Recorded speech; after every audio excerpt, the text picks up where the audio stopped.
ಚಿರತೆ ದಾಳಿ ದಿನದಿಂದ ದಿನಕ್ಕೆ ಹೆಚ್ಚಾಗುತ್ತಿದ್ದು ಜನರಲ್ಲಿ ಆತಂಕದ ವಾತಾವರಣ ಸೃಷ್ಟಿಯಾಗಿದೆ. ಕಾಡಿನಿಂದ ನಾಡಿಗೆ ಬರುತ್ತಿರುವ ಚಿರತೆಯಿಂದ ಜನರು ಮನೆಯಿಂದ ಹೊರಬರಲು ಭಯಪಡುವಂತಹ ಪರಿಸ್ಥಿತಿ ಎದುರಾಗಿದೆ.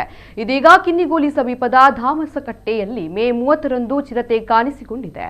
ತಾಳಿಪಾಡಿ ಮಠಕ್ಕೆ ಸಂಚರಿಸುವ ರಸ್ತೆ ಪಕ್ಕದ ಮನೆಯೊಂದರಿಂದ ನಾಯಿಯನ್ನ ಚಿರತೆ ಎಳೆದುಕೊಂಡು ಹೋಗಿದ್ದು ಈ ದೃಶ್ಯ ಸಿಸಿಟಿವಿ ಕ್ಯಾಮೆರಾದಲ್ಲಿ ಸೆರೆಯಾಗಿದೆ. ಘಟನೆಯ ಬಳಿಕ ಗ್ರಾಮಸ್ಥರು ಭಯಭೀತರಾಗಿದ್ದು ಮಕ್ಕಳನ್ನ ಹಾಗೂ ಸಾಕು ಪ್ರಾಣಿಗಳನ್ನ ಹೊರಗೆ ಬಿಡದಂತೆ ಎಚ್ಚರಿಕೆ ವಹಿಸುತ್ತಿದ್ದಾರೆ.